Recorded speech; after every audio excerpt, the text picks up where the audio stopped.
할렐루야. 3부 예배 오신 여러분을 주님의 이름으로 환영하고 축복합니다. 또 온라인으로 함께 하시는 모든 분들도 주님의 이름으로 환영하고 축복합니다. 이 시간 우리의 마음을 다하여 길이요 진리요 생명 되신 우리의 주님의 이름을 함께 높여드리는 시간이 되었으면 좋겠습니다. 함께 찬양하겠습니다. 다 같이 박수 치면서 찬양하겠습니다. 옳은 길 따르라, 옳은 길 따르라. 의의 길을 세계 만민이 의의 길, 이 길 따라서 살 길을 온 세계 만 백성이 나갈 길, 만 백성이 나갈 길. 모든 밤 지나서 동튼다. 환한 빛 보아라. 주 예수의 나라, 주 예수의 나라 이 땅에 곧 오겠네. 주 예수 따르라, 주 예수 따르라. 승리의 주 세계 만민이 돌아가. 길과 진리요 참 생명 내 창검을 다 따르라. 화평왕 다 따르라. 화평왕 모든 밤 지나서 동튼다. 환한 빛 보아라. 주 예수의 나라, 주 예수의 나라 이 땅에 곧 오겠네. 놀라운 이 소식 전하여라. 놀라운 이 소식 알리어라. 세계 만민을 구하러 내 주 예수를 보내신 참 사랑의 하나님. 만 백성이 따를 길, 모든 밤 지나서 동튼다. 환한 빛 보아라. 주 예수, 주 예수의 나라 이 땅에 곧 오겠네. 4절 찬양합니다. 고난 길에 치고 고난 길에 치고 찾아온 길, 많은 백성을 구한 길, 모두 나와서 믿어라. 온 세상이 마친 이 진리에 살게. 모든 밤 지나고 동튼다. 환한 빛 보아라. 다 같이 주 예수의 나라 이 땅에 곧 오겠네. 한 번 더 4절. 고난 길에 치고 찾아온 길, 많은 백성을 구한 길, 모두 나와서 믿어라. 온 세상이 마친 이 진리에 살겠네. 이 진리에 살겠네. 어느 밤 지나서 동튼다. 환한 빛 보아라. 주 예수의 나라, 주 예수의 나라 이 땅에 곧 오겠네. 어두운 밤 지나서 동튼다. 어두운 밤 지나서 동튼다. 환한 빛 보아라. 저리 주 예수의 나라 이 땅에 곧 오겠네. 주 예수의 나라 이 땅에, 주 예수의 나라 이 땅에 곧 오겠네. 한 번 더 선포합니다. 주 예수의 나라, 주 예수의 나라 이 땅에 곧 오겠네. 오겠네. 주님께 영광의 박수 올려드리겠습니다.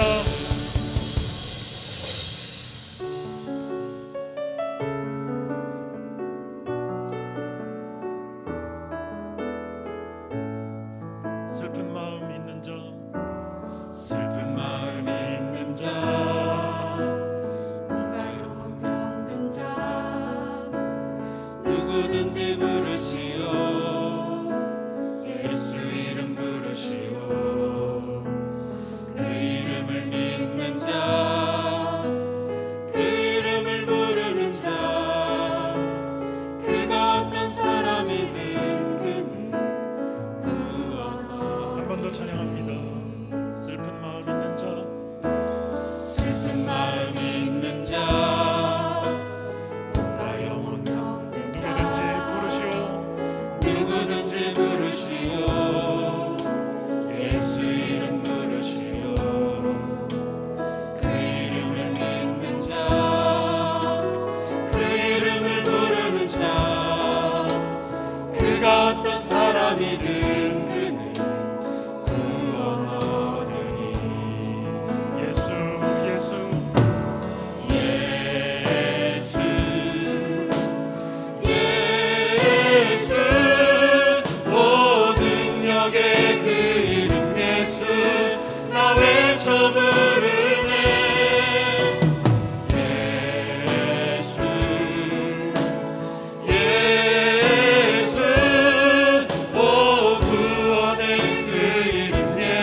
슬픈 마음 있는 자 슬픈 마음 있는 자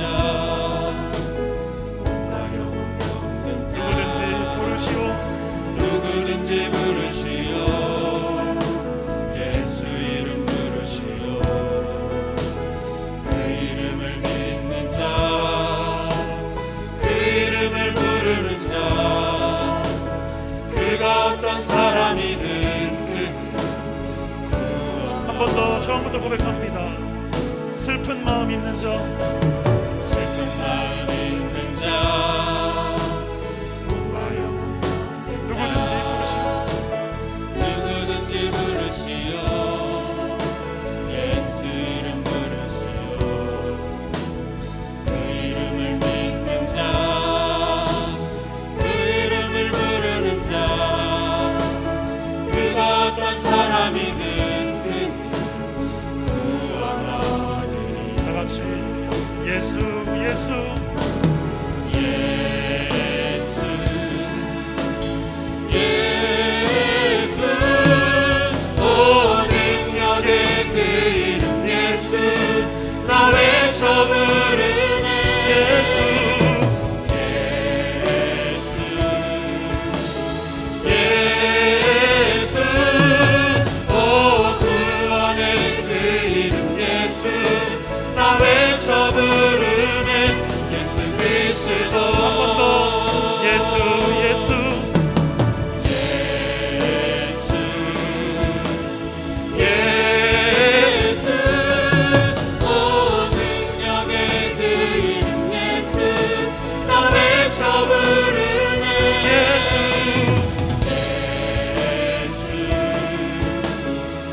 예수 오 구원의 그 이름 예수 나 외쳐 부르네 한 번 더 외쳐봅니다. 예수 예수 예수 예수 오 능력의 그 이름 예수 나 외쳐 부르네 예수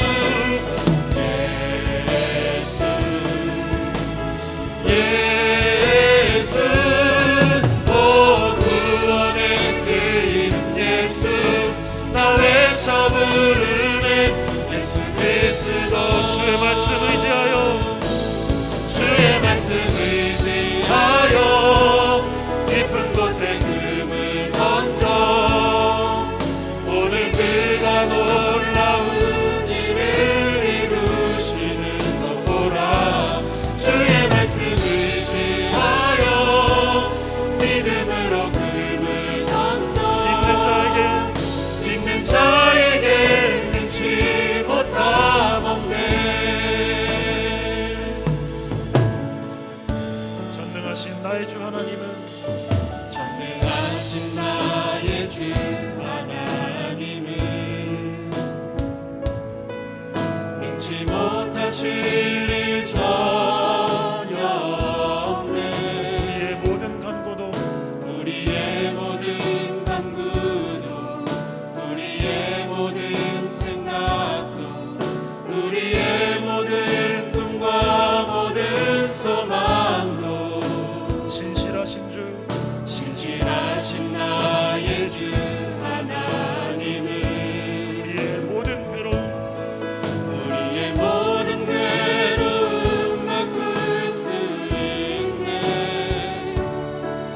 불가능한 일을 하시고 죽은 자를 일으키시니 그를 이길 자 아무도 없네 주의 말씀 의지하여 주의 말씀 의지하여 깊은 곳에 금을 던져 오늘 그가 놀라운 일을 이루시는 것 주의 말씀 보라. 의지하여 주의 말씀 의지하여 믿음으로 금을 던져 믿는 자에게 능치 못함 없네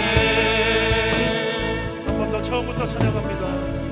전능하신 나의 주 하나님은 전능하신 나의 주 하나님은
기도합니다. 주의 말씀 의지하여 주의 말씀 의지하여 깊은 곳에 금을 던져 오늘 그가 놀라운 일을 이루시는 것 보라. 주의 말씀 의지하여 믿음으로 금을 던져 믿는 자에게 능치 못함 없네. 믿는 나에게 능치 못함 없네. 믿는 자에게 능치 못함 없네. 믿는 자에게 능치 못함 없네.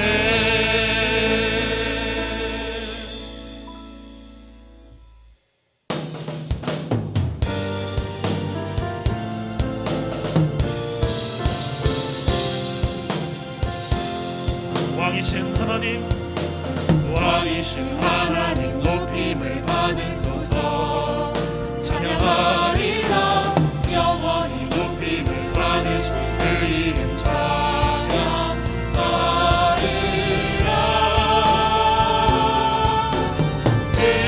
그리스도 진리로 다스리네. 기뻐하라 온 땅이여 찬양하라. 거룩하신 그 이름 높이리라. 거룩하신 그 이름 높이리라. 아멘. 할렐루야. 오늘 거룩한 주일 살아계신 하나님 앞에 우리의 전 마음을 다해서 예배 올려드리겠습니다.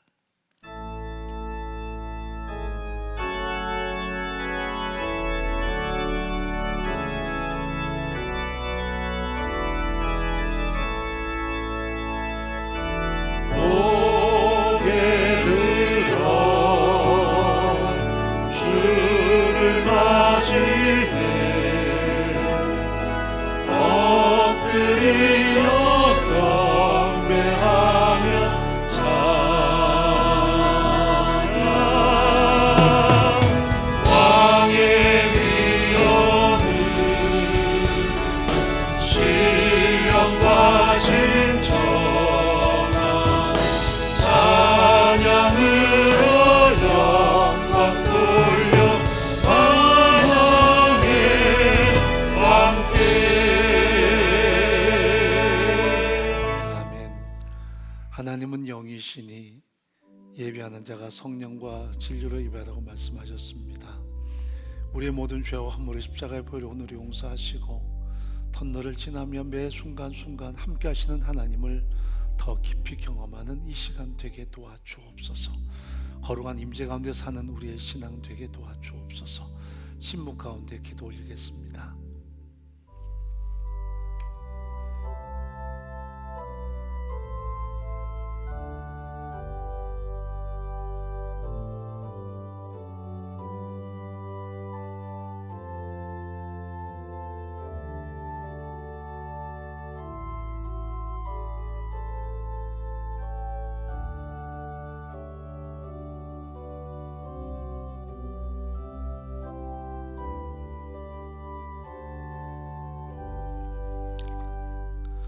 사도신경으로 신앙 고백합니다.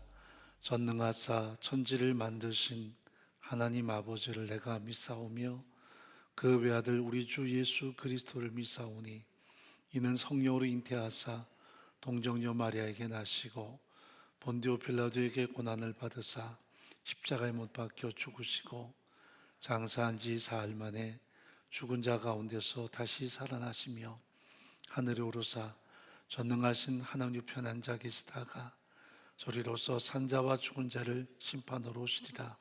성령을 믿사오며 거룩한 공회와 성도가 서로 교통하는 것과 죄를 사하여 주시는 것과 몸이 다시 사는 것과 영원히 사는 것을 믿사옵나이다.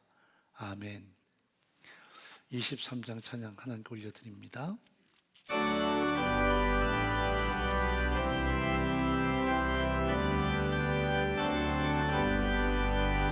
만입이 내게 있으면 그 입 다 가지고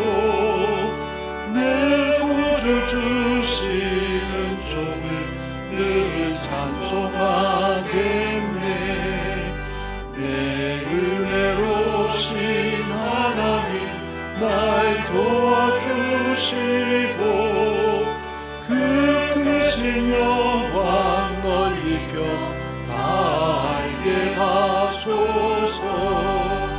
내 주의 귀한 이름이 날 위로하시고 이 귀의 음악 같으니 참이라 되도다. 내 죄의 권세 깨뜨려 그 결박 푸시고 이 주가 마음을 비로소 온전케 하셨네.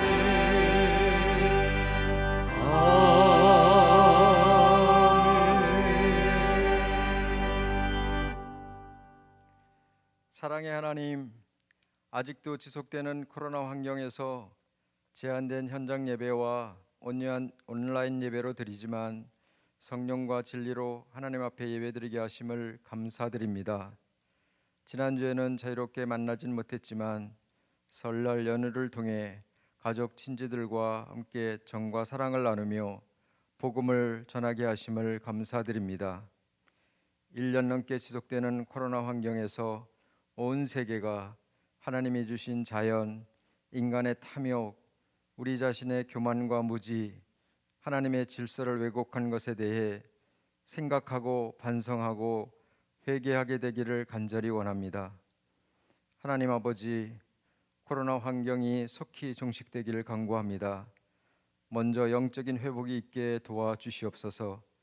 크리스찬들이 말씀과 성령으로 긴밀히 주님과 동행하는 삶을 설계하시고 입술로만이 아닌 행동과 섬김으로 따뜻한 마음으로 다가가며 진정한 예수님의 마음과 사랑을 전하게 도와주시옵소서.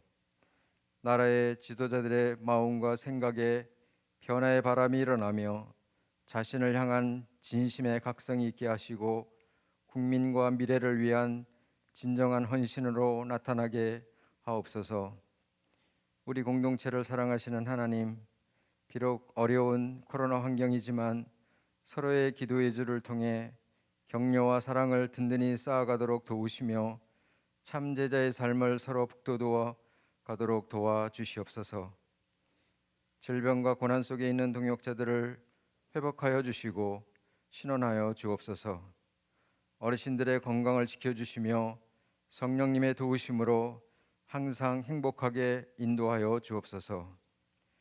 존귀한 우리 다음 세대들이 진리 되신 예수님을 따라가며 주님 주시는 자존감을 갖고 살게 하소서.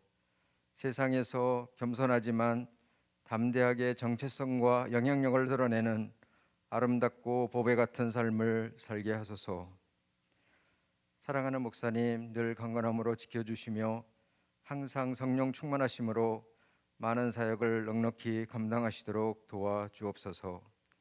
이 시간 말씀 선포하실 때 우리의 마음과 귀를 열어주셔서 하나님의 임재를 경험하며 진리의 말씀을 깨닫고 순종하는 은혜가 더하도록 인도하여 주옵소서. 우리의 구원자 되시는 예수님의 이름으로 간절히 기도하옵나이다. 아멘.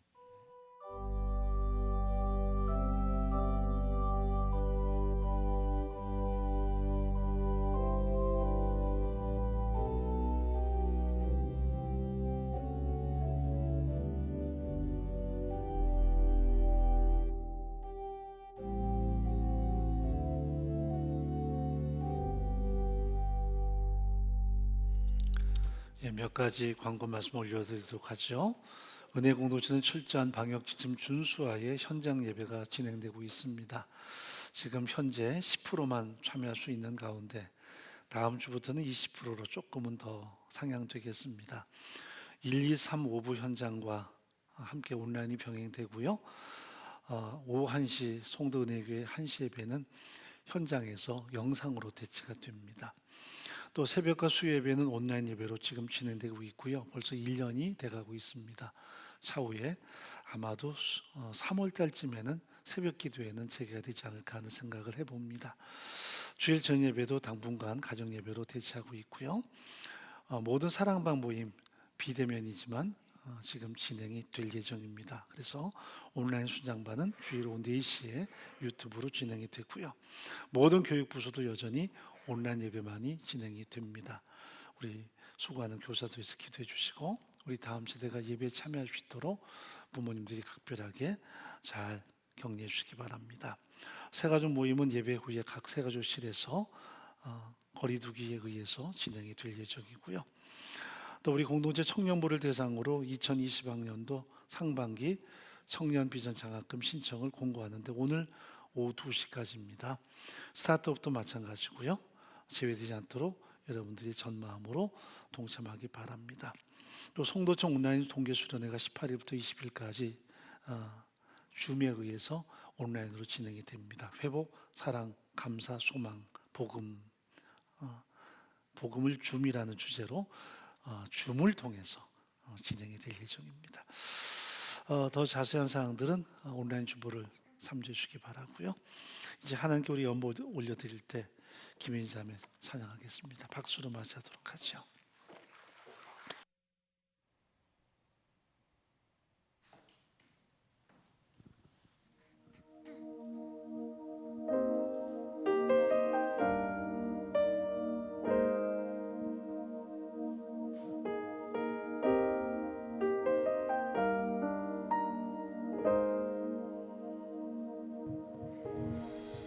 하나님의 어리석음이 사람보다 지혜롭고 하나님의 약하심이 사람보다 강하도다. 나 약하고 미련하며 나 가진 것 없어도 주 함께 계시니 세상이 아닌 주를 보내 주 나와 함께 하시니 세상이 아닌 주를 보내 주 함께 계시니 세상이 아닌 주를 보내 주 나와 함께 하시니 세상이 아닌 주를 보내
네, 수고했습니다. 하나님 말씀 사도행전 8장에서 보도록 하죠. 1절 말씀부터 6절까지 교독합니다.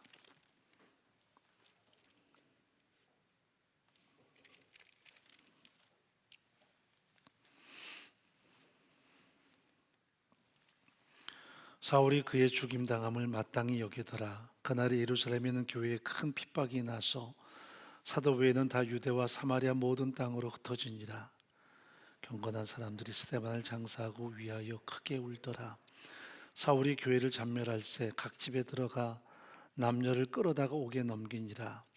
그 흩어진 사람들이 두루 다니며 복음의 말씀을 전할새 빌립이 사마리아 성에 내려가 그리스도를 백성에 전파하니 무리가 빌립의 말도 듣고 행하는 표적도 보고 일심으로 그의 말하는 것을 쫓더라. 아멘. 기도하겠습니다. 우리의 소망이신 하나님 아버지, 크신 은혜를 진심으로 감사합니다. 허물과죄로 죽었던 저희를 구속하셔서 자녀로 삼아주시고 험난한 인생 광야에 늘 동행하시며 은혜로 늘 함께 하심을 찬양합니다. 만만치 않은 인생의 터널을 지나지만 여전히 하나님 앞에 무릎 꿇게 하시고 하나님을 의지하게 하시며 믿음으로 서게 하심을 감사합니다.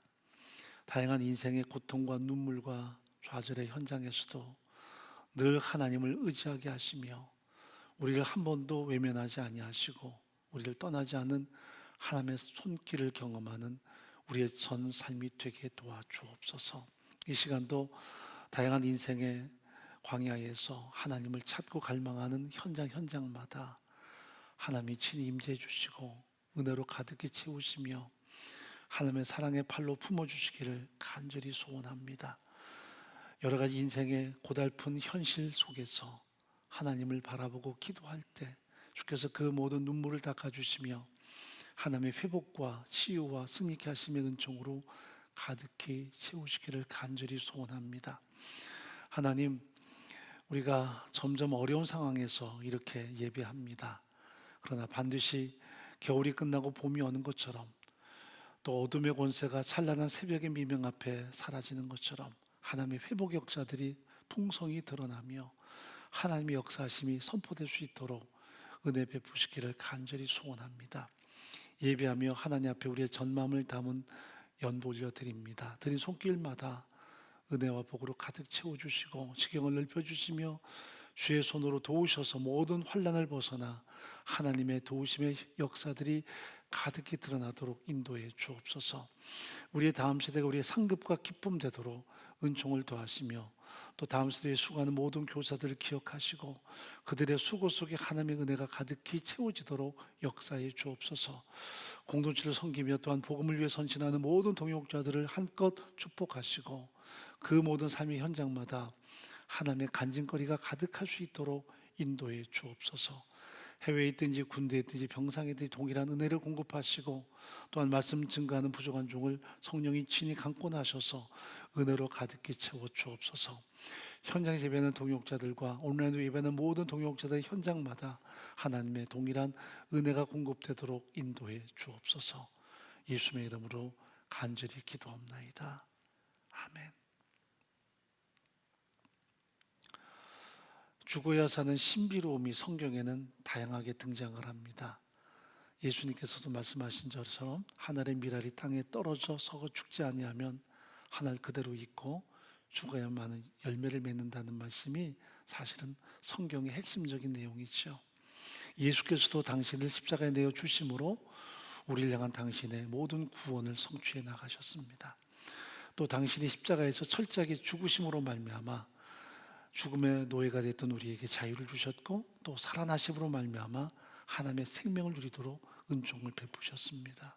그러므로 성경 속에 나타나는 이 놀라운 역설들이 있습니다.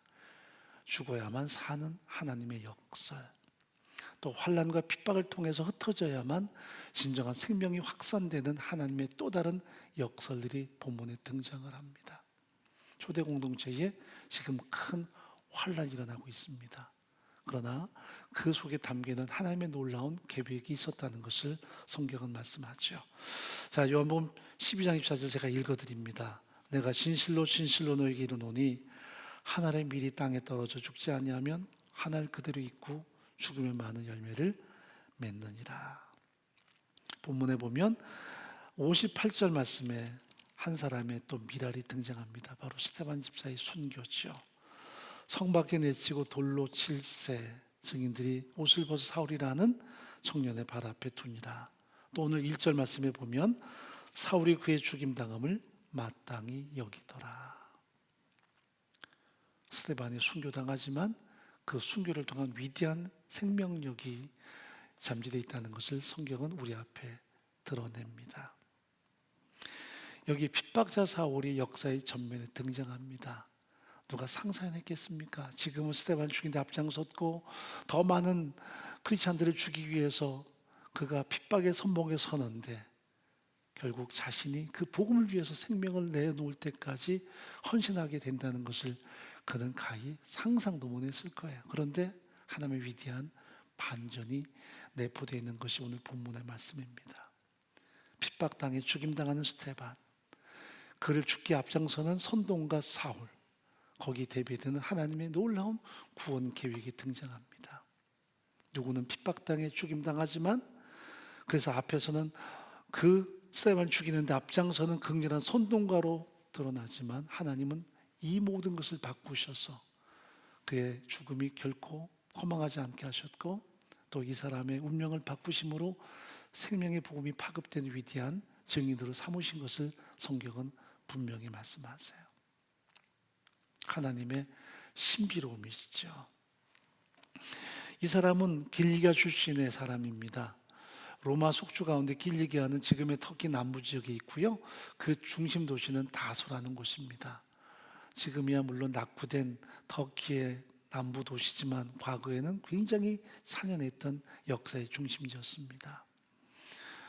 역사에도 보면 과거 안토니우스가 클레오파트라를 만나서 혼인했던 장소가 이 타르소스라고 하는 지역입니다. 그만큼 이 지역은 교통과 문화의 중심지였고요. 거기서 신혼여행을 저 에페소로 떠나게 되죠. 이 도시는 그 당시 지중해를 아우르는 유명한 교육 도시였습니다. 지금의 저 아이비리그에 있는 보스턴 같은 곳입니다. 그래서 많은 대학들이 있었고 또 이 도시는 아주 부유했던 도시였습니다. 여기에 살고 있던 사울, 그의 아버지는 이 자식이 태어나기 전부터 이미 로마 시민권자였습니다. 그래서 길리기아에서 길리뷴이라고 하는 텐트를 만드는 그런 업에 종사했던 사람입니다. 이 길리뷴은 로마 군인들에게 납품되는 하나의 군사 장비였죠.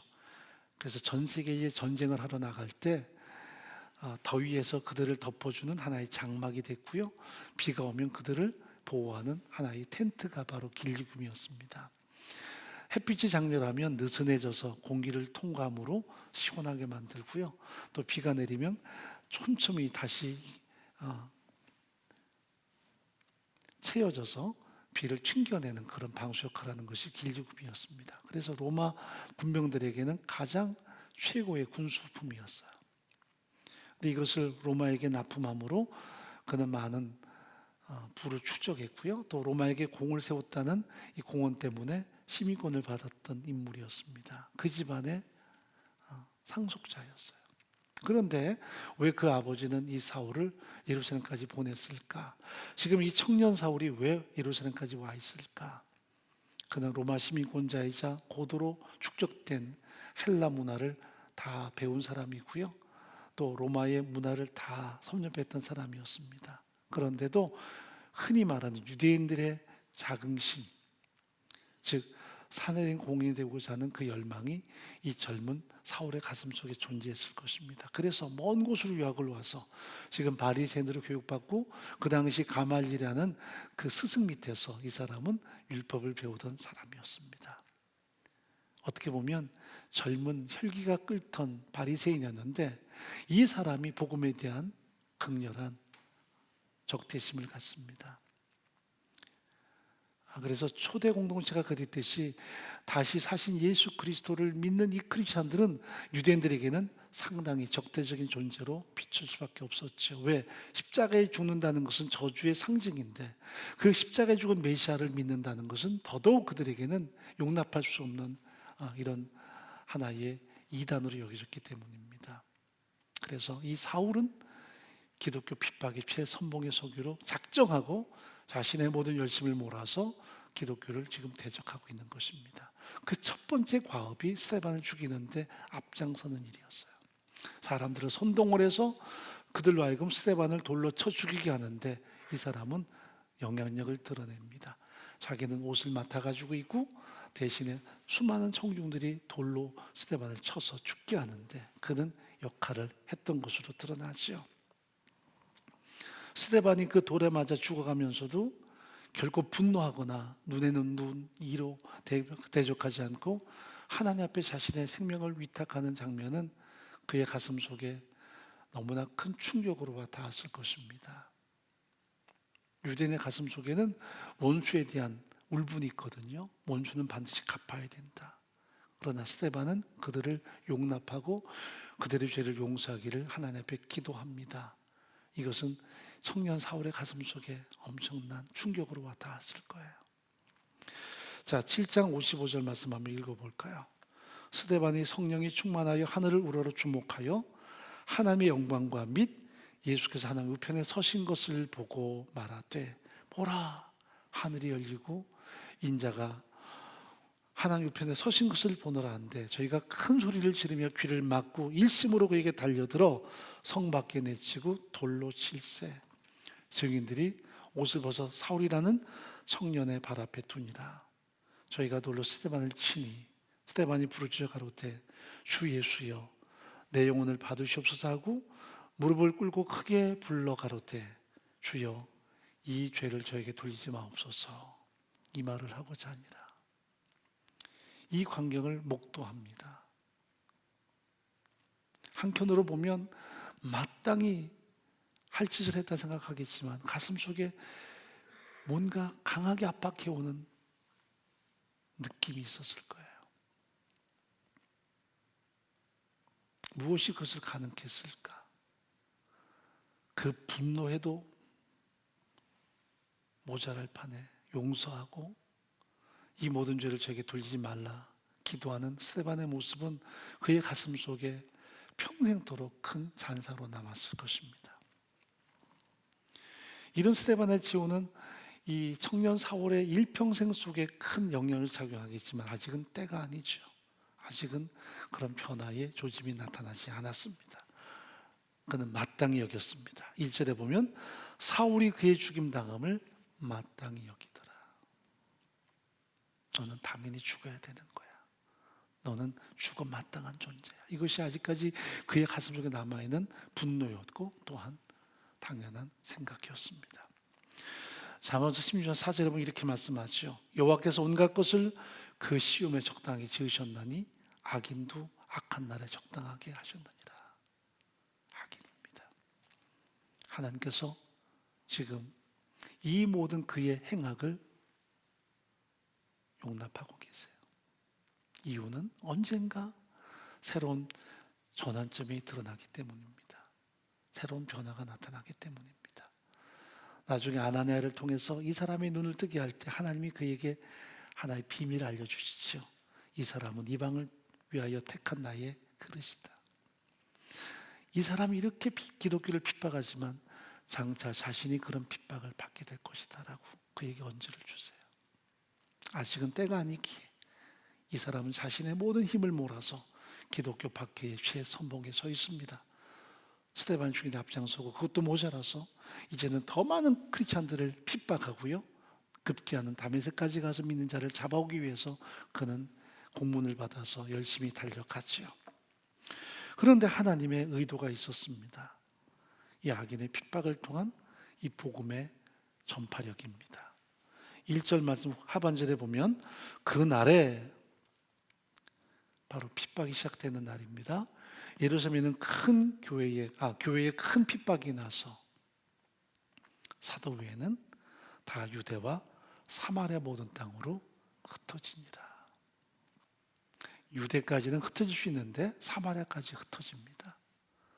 사실 사마리아는 그들이 넘어가서는 안 되는 지역입니다. 왜? 그 사마리아는 그들에게는 아주 천한 땅, 더러운 땅입니다. 거룩한 자기들이 그 땅에 가면 자기들의 삶이 속되다고 생각하기 때문에 절대로 가까이 다가서지 않는 땅입니다. 그래서 유대인들은 저 갈릴리 북쪽에서 예루살렘을 올 때에도 사마리아를 관통하면 3일이면 오는데 빙 위에서 일주일 걸려서 옵니다. 그만큼 그 땅은 지나가서도 안 되는 땅이었습니다. 그런데 지금 흩어진 크리스천들이 그 핍박 때문에 사마리아까지 가게 되죠. 결국 평화로운 때 그 영역이 파괴되는 것이 아니라 핍박을 통해서 이 영역이 무너집니다. 그들의 선민 사상은 어느 누구도 막을 수가 없었어요. 현민 사상이란 말은 유대인들만 하나님의 백성이다. 이방인은 하나님이 철저하게 외면하신다. 버리셨다. 그들이 있는 땅까지도 저주를 받은 곳으로 그들은 규정했기 때문에 절대로 자기들이 그곳을 방문하지 않았습니다.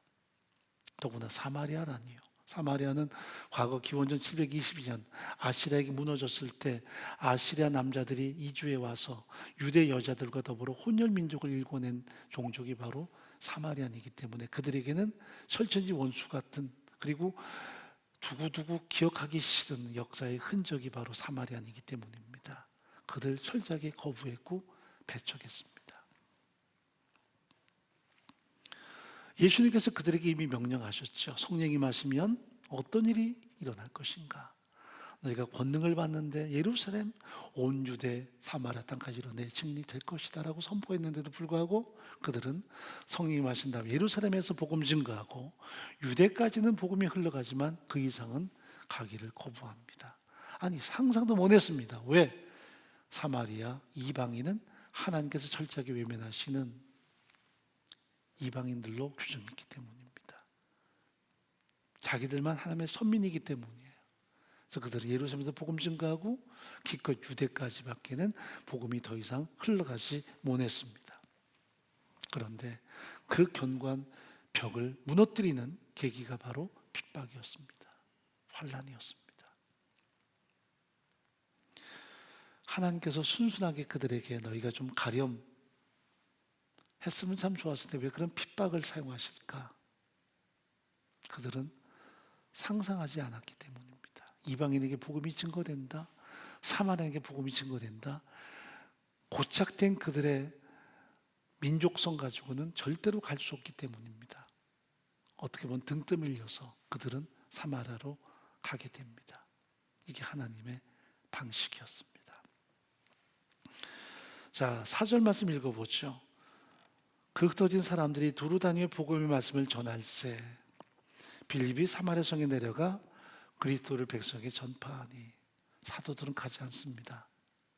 사도들은 여전히 그 하나의 극단적인 거부감이 있어요. 그래서 지금 집사 빌립이 사마리아로 갑니다.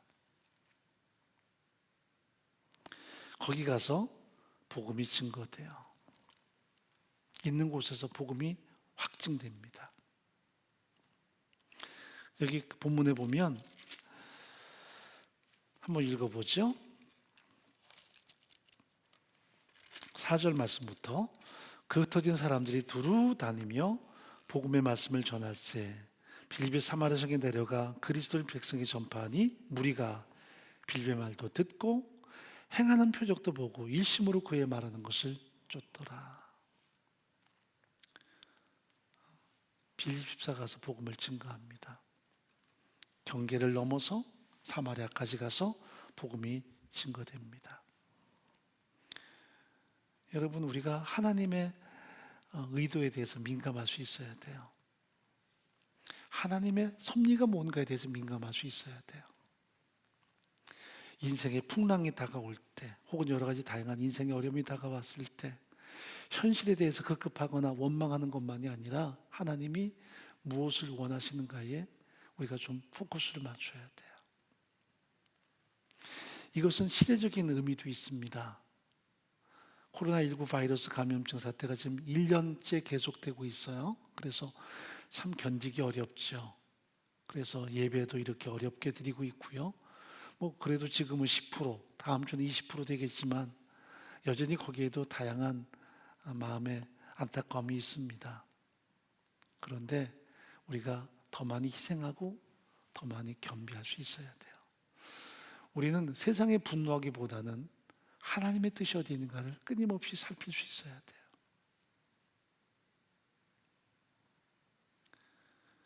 책임을 세상에 돌릴 것이 아니라, 혹은 위정자들에게 돌릴 것이 아니라 하나님의 의도가 어디 있을까 하고 스스로 겸비할 수 있어야만 합니다. 교회가 너무 지금까지는 어떤 세에, 어떤 수적인 힘에 의해서 과시되어 오지는 않았는가? 한국교회의 힘은 도대체 어디 있는 것인가? 모이는 힘, 물론 아름답지만 그것이 선동적인 모습이 아닌 예배함에 있고 세상을 섬김에 있다는 것을 드러내는 현장으로 선용되지 않으면 교회는 과격한 모습으로 전락할 수 있어요. 더 겸비해야 돼요. 더 조심해야 돼요. 그래서 우리가 이렇게 운두내는 것처럼 보이고 겸비한 가운데 여전히 복음은 증거되고요. 그것이 진정 우리의 삶을 통해서, 우리의 섬김을 통해서 아름답게 드러날 때 세상은 하나님의 역사심을 경험하게 되겠죠. 이것은 개개인도 마찬가지예요. 움츠렸을 때 원망과 절망이 아닌 나를 통해 어떻게 복음이 증거될 것인가를 점검할 수 있어야 돼요. 가정 안에, 그리고 세상 속에 어떻게 나를 통해 복음이 증거될 것인가.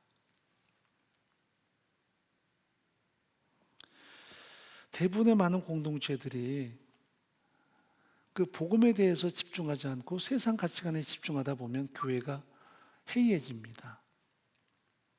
뭐 건축도 좋고 다 좋은데 거기에 모든 것을 다 포커스를 맞추고 나가다 보면 교회 자체가 뭔가 외적인 모습은 강해 보이지만 내면이 무너질 때가 없지 않아 있어요. 교회는 본질에 최선을 다해야 돼요. 그건 뭐냐면 사람이 얼마나 모이든지 또 어떤 부흥의 역사가 있든지 항상 본질, 복음 증거에 힘써야 되고 그것이 교회의 존재의 목적임을 끊임없이 알아야 돼요.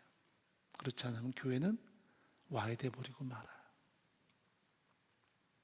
그래서 대부분 문제 있는 교회들의 특성이 뭐냐면 복음에 대해서 열정이 없어요. 그저 여러 가지 다양한 행사들, 아니면 여러 가지 사업들에는 관심이 많은데 진정 복음 증거하고 복음을 위해서 우리가 헌신하는 현장이 적어지면 신앙 연조든 우리 어떤 멋진 외형이든 간에 아무런 의미가 없어져 버리고 말아요. 신앙은 연조가 중요한 것이 아니라 복음을 향한 거룩한 열정이 중요해요. 복음만이 사람을 살리는 능력이에요. 복음만이 세상을 구원하는 유일한 능력이에요. 그래서 거기에 집중할 수 있어야 돼요. 안 그러면 교회는 점점점 아무리 외적인 상황들이 좋아져도 내적인 힘을 잃어버릴 수밖에 없어요. 마치 삼손처럼 아무리 기세등등하고 아무리 힘이 있었어도 하나님의 언약을 그가 다 저버렸을 때 두 눈 뽑히고 어리광대로 전락하는 신사가 돼버린 것처럼 교회는 힘을 과시하는 공동체가 아니라 복음에 대해서 더 근본적으로 접근하고 복음을 위해 헌신하는 공동체가 될 수 있어야 돼요. 지금은 잠잠한 가운데 복음이 증거되고 우리 이웃에게 복음이 증거되고 또 우리 지인들에게 복음이 확산되는 현장으로 선용할 수 있어야 돼요. 어떻게 보면 외로운 시대지요. 가까이게 어렵고 모이기도 어려운 상황이지만 어떻게 생명의 복음이 우리를 통해서 증거될 것인가, 이것은 너무 소중한 현장이기 때문입니다. 우리가 개척교회 때는 참 많은 역사들이 있었어요. 제가 지난 설날 우리 영경산을 좀 등산을 했습니다. 한때 천막 있을 때, 지하 있을 때 영경산 참 많이 올라다녔습니다. 왜냐하면 그때는 산에 사람이 없었고요. 산에 올라가서 보면 저 건너편에 갯벌 그리고 바다가 보였고, 지금의 뭐 송도는 연수동은 있지도 않았으니까요. 하객동자락에 뭐 아파트도 없었고 그냥 판자촌 몇 개 있었고, 그리고 지금의 양토마을 쪽에 보면 무당집만 많았어요. 그래서 전달에 다니다 보면 한 집 건너 하얀 그 깃발 꽂혀 있고요.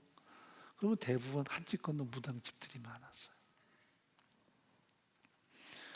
그래서 천막에서 기도하다 보면 동네 사람이 자꾸 돌멩이를 던져서 시끄럽죠. 그래서 산에 가서 기도했습니다. 지금도 그 바위에 딱 가서 있으면 참 마음이 찡합니다. 거기 와서 이 하객동을 향해 손을 펼치고 막 주여 삼창하고 기도했던 때가 그제 같은데 벌써 35년의 세월이 지나가네요. 그런데 초라했지만 역동성은 있었어요. 매일마다 전도하러 다니고 매일마다 외면당하고 욕먹으면서도 전도하러 다녔어요. 근데 가끔 놀라운 일이 벌어져요. 어떤 분이 나와가지고 저기요, 제가 교회 나가도 되나요?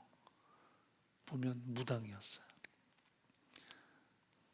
어둠의 권세에 사로잡혀서 자기가 무당은 됐는데 벗어나고 싶은 거죠. 그러면 자기한테 와서 꼭 자기가 섬기는 신주단지 좀 제거해 달라 그래요. 근데 그날이 비 오는 날 밤 12시예요. 그러면 가서 그거 다 불태워버리고 예배드리고 그랬던 적이 있었어요. 그러면 어두면서 떠나가죠. 근데 지금은 옛날 얘기처럼 느껴집니다. 똑같은 복음인데 왜 이렇게 달라졌을까? 그런 반성을 좀 했었습니다. 은혜교회가 제법 뻔듯하게 성장도 했고 제법 외형도 아름답지만 우리 속에 그 내면 속에 복음을 향한 열정은 얼마나 살아있을까?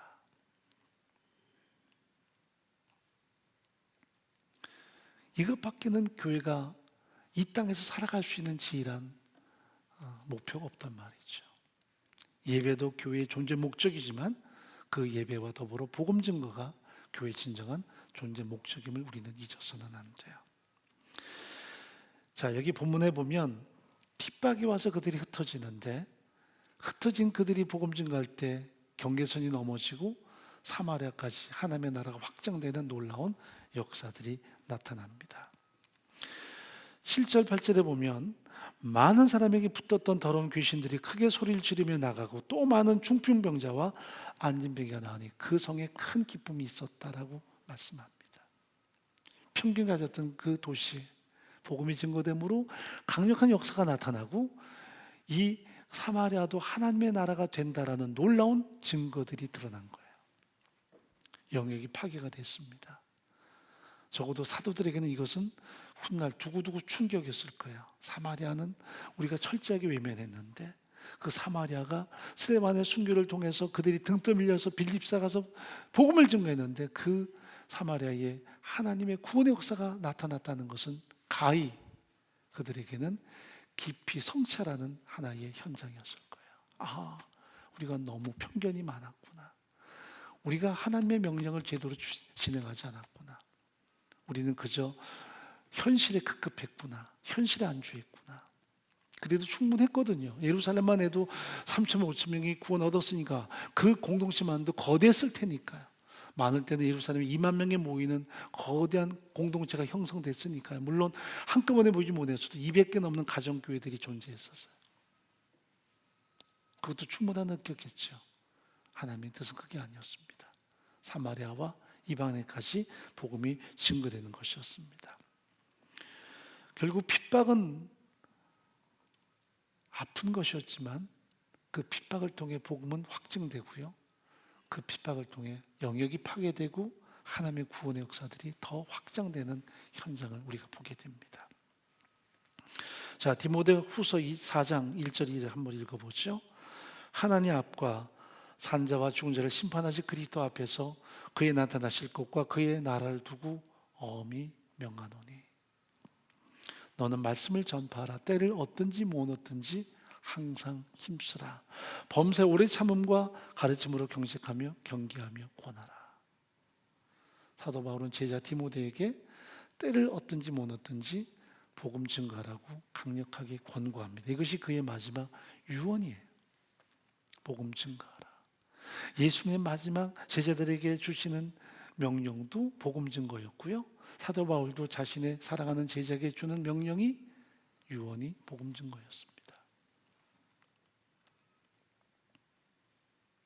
그러므로 우리는 항상 고단한 삶의 현장에서도 그 돌파구를 어떻게 찾아볼까 하는 것이 아니라 복음이 어떻게 더 증거될 것을 점검할 수 있어야 돼요. 우리만 독점하는 것이 아니라 나만 예수 믿고 나만 구원 얻고 우리만 행복하고 우리 가족이 다 행복하고 거기서 끝나는 게 아니라 어떻게 이 복음이 확장되게 할 것인가를 점검할 수 있어야 돼. 안 그러면 언젠가 흩어져야 될 때가 올 수도 있어요. 나를 넘어서 어떻게 하나님의 나라가 확산되게 할 것인가, 나를 통해 구원 얻는 사람의 수가 더 많아지게 할 것인가. 여러분, 우리 사랑방의 그 기준도 선명한 기준이 있습니다. 열심히 모이고 훈련해서 끊임없이 흩어야 돼요. 사랑방의 기준은 흩어야 돼요. 근데 한 1년, 2년 같이 있어 보니 참 정이 들고 좋지요. 그래서 우리끼리가 좋은데 그러면 그 사랑방은 존재 가치가 없어져요. 흩어야 돼요. 흩어서 끊임없이 생명이 약동할 수 있도록. 교회는 어떤 조직이 돼서는 안 돼요. 어떤 관계가 돼서도 안 돼요. 모든 공동체 안에서의 역량은 항상 복음 증거에 모든 포커스를 맞춰야 돼요. 예전에 우리 제자훈련 사역하는 교회들이 어떻게 하면 소그룹을 더 발전시킬까에 대해서 굉장히 고심했던 적이 있습니다. 그래서 그 중에 이제 몇 교회가 자기들의 노하우를 고백을 합니다. 어느 교회는 골프 동호회도 있고요. 또 어느 교회는 등산 동호회도 있어서 그렇게 해서 자꾸 세상을 끌어안으려고 애를 씁니다. 지금 몇 년이 지났어요. 그래서 지난번에 이제 제가 이사 모임 때 가서 그분을 만나서 한번 물어봤어요. 목사님 교회는 골프 동호회 있는데 잘 됩니까? 그랬더니 1년도 못 가서 다 와야 됐다는 거예요. 여러분, 세상의 방법을 동원해서 복음을 증가하는 것이 나빠 보이진 않지만 그렇게 끌려가면 교회는 목적 자체를 잃어요. 그래서 제가 물어봤죠. 왜 안 되느냐 그랬더니 신앙이 우선이 아니라 자꾸 타수 줄이는 거, 그리고 실력 좋은 사람이 오면 공동체 안에서 그 사람이 제일 윗선에 서려고 하는 그런 이상한 세상의 가치관들이 존재한다는 거예요. 복음만이 사람을 변화시키는 능력이에요. 다른 거 없어요. 교회는 조직이 아니라 복음의 현장이 돼야 되고요. 복음만이 사람을 살리는 능력이라는 것을 끊임없이 경험할 수 있어야 돼요. 지금도 복음이 증거되면 하나님의 역사는 드러날 수 있어요. 그 역사의 현장을 경험할 수 있어요. 믿지 않는 사람에게, 이웃에게 복음 증거할 때 하나님의 역사는 현장이 있어요. 대부분 믿는 사람끼리 관계하고 믿는 우리끼리 관계하니 그 역사를 경험하지 못하는 거죠. 자, 본문에서 한 가지 의문을 갖게 되는 것이 뭐냐면, 이렇게 스데반을 죽인 데 앞장섰던 사울이 복음의 주역이 됩니다.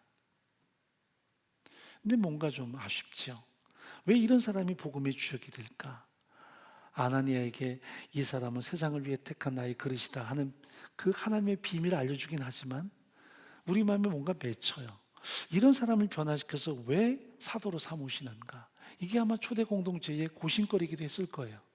왜 저런 핍박의 무대에 섰던 사람이 저 선동가가 사도가 돼야 되는가? 바나바가 되면 안 될까? 여러분, 이 바나바는 정말 믿음의 명문가입니다. 자기 누이도 주님을 몸소 따랐던 여제자였고요. 자기 조카도 나중에 마가 요한이라는 걸출한 신앙인으로 성장을 하죠. 이 바나바도 원래 레위 집하고 이름은 요셉이었고 자기의 모든 재산을 들여서 공동체 섬겼던 사람이고 사람들에게 칭송을 받아서 파나파스, 성령의 사람이라는 이름을 얻은 사람이에요. 이런 사람이 복음의 주역이 되고 이런 사람이 사도로서 우뚝 섰으면 얼마나 멋있었을까. 그런데 이런 위대한 바나바도 조력자로 존재합니다. 사울을 공동체 앞에 이끌어내고 사울을 나중에 바울 되게 하고 그 바울이 열심히 복음 증가하도록 끊임없이 그를 돕는 조력자로 그의 삶이 항상 존재해요. 여기서 느끼는 게 있습니다. 어쩌면 이 사울만큼 복음에 대한 어떤 그 변화의 기적을 경험했던 사람이 있었을까? 바나바는 착한 사람이에요. 인격도 좋은 사람이고 집안에 계보도 있는 사람이고, 그런데 이런 사울은 핍박자였고 바리새인이었고 세상의 욕망을 향해서 자기의 모든 것을 불하던 사람이었고, 그런데 이 사람이 핍박의 선봉에 섰다가 부활하신 예수를 만나고 그의 운명이 바뀌었을 때, 여러분, 죽은 자를 살리는 능력, 병자를 고치는 능력, 어둠의 권세가 떠나가는 다양한 능력이 있지만 어쩌면 사울은 자기 안에 임한 부활하신 예수를 경험하고 변화된 자신이 가장 큰 능력이 아니었을까. 이것만큼 확실한 증거는 없는 거죠. 그래서 어떻게 보면 이 사울이 역사의 무대에 서면서 스펙타클한 능력보다도 무엇이 더 위에 서느냐면 한 사람의 전인격 속에 예수의 십자가 주신 부활이 선포되고 그걸 믿고 그 복음을 증거하는 그 삶 자체가 기적이라는 것을 성경은 말씀해요. 그래서 세상에서 가장 큰 기적이 뭘까? 바로 내가 예수 믿고 내가 변화돼서 내가 복음을 헌신하는 그 모든 삶의 변화가 바로 기적이겠죠. 오늘 본문은 우리 앞에 그것을 드러내 보이고 있습니다. 결론입니다. 복음 증거는 옵션이 아닙니다. 하나님께서 주신 명령입니다. 우리가 이쯤에서 관계 맺고 좋은 신앙생활하고 교회 안에서 서로 간에 우애롭게 살면 얼마나 좋겠나. 결국 깨집니다. 그래서 때로 원수가 될 수도 있습니다. 복음을 향해서 우리가 헌신하지 않으면 그 좋은 관계도 아무것도 아닌 때가 오고야 맙니다. 공동체는 항상 복음이 중심에 돼야 되고요, 복음을 위해서 존재할 수 있어야만 합니다. 하나님이 주신 좋은 관계도 복음에서 함께 움직이지 않으면 그 관계가 언젠가는 깨져요. 그러므로 복음만이 공동체가 진짜 하나님 앞에 설 수 있는 유일한 활력소고요, 복음만이 공동체가 하나님 앞에 사명을 감당하는 가장 소중한 핵심 요소인 거예요.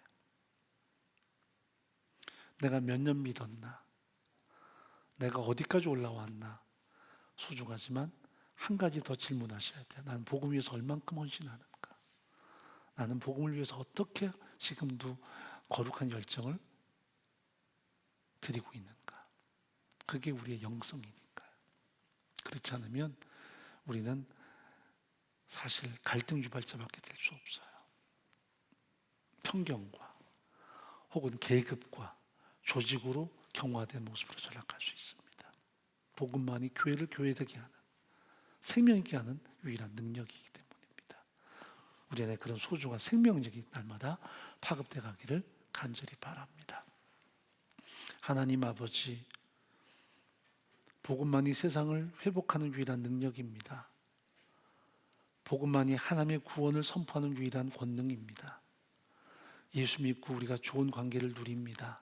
공동체에서 서로 사랑하며 서로 격려하고 동역자가 됩니다.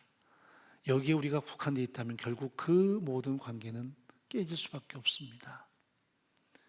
초대 공동체도 모이기에 힘썼고 사랑이 많았고 성령의 역사는 공동체였지만 그들이 더 이상 확산되지 않을 때, 사마리아와 땅끝까지에 대해서 관심을 갖지 않을 때 핍박을 통해서라도 그들은 깨질 수밖에 없었고 또 파급될 수밖에 없었습니다. 복음만이 우리를 회복하는 유일한 능력입니다. 진정 우리에게 한 능력입니다. 복음에 선신하고 다시 한번 복음 때문에 거룩한 열정을 회복하는 우리의 전 삶이 되게 도와주옵소서. 코로나 팬데믹 상태에서도 여전히 복음을 위해 선신하며 내가 증가하는 복음을 통해 세상에 구원 얻는 놀라운 역사들이 풍성히 드러날 수 있도록 은총을 베풀어 주옵소서. 예수의 이름으로 간절히 기도옵나이다. 아멘. 우리 함께 찬양합니다. 십자가 그늘 밑에. 십자가 그늘 밑에 나 쉬기 원하네.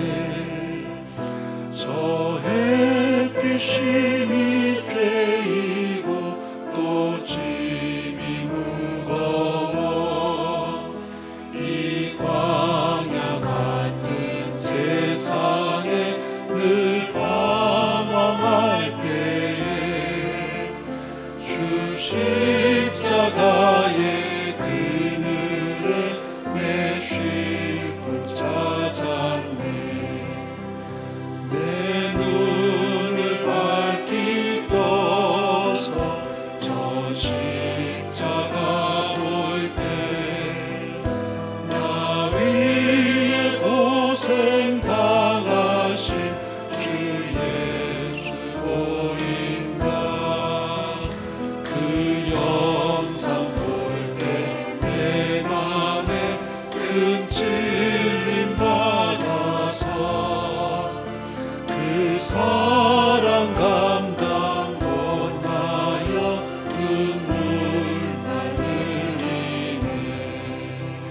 십자가 그늘에서 자기 살겠네.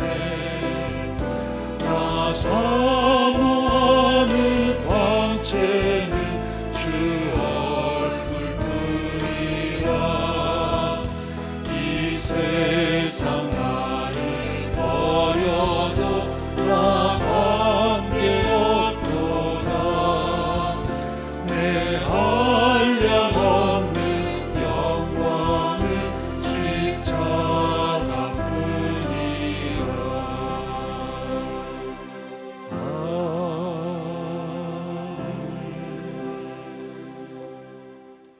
우리 함께 기도합니다.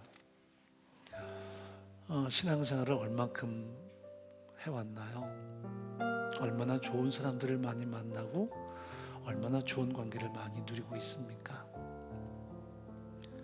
그러나 못지않게 중요한 것은 얼마나 복음을 위해 헌신하는가, 얼마나 복음 때문에 우리가 거룩한 부담감을 가지고 보냄받은 소명 앞에 응답하는가에 있습니다.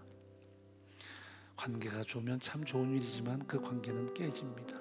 왜 깨질까요? 교회 안에서도 좋았던 관계가 단절될 때 많고 서로 어려워질 때 많은 이유가 복음이 그 중심에 있지 않기 때문입니다. 복음을 위해서 우리가 함께 모이고 복음 때문에 함께 흩어진다면 모든 관계도 더 생命있게, 삶도 더 풍성하게 완성이 될 것입니다. 우리가 조직화되거나 경화되는 모습이 아닌 복음 때문에 부름받은 특권뿐 아니라 보냄받은 소명 앞에 응답하는 공동체로 설 때마다 우리 안에 늘 새로운 생명력 가득하게 도와주옵소서. 이렇게 환난이 없어도 핍박이 없어도 벽을 무너뜨리지 않는, 그저 여전히 우리가 하나님을 의지해서 편견과 모든 벽을 무너뜨릴 수 있는 능동적인 힘을 더하여 주옵소서. 우리 함께 잠깐 동안 기도하겠습니다.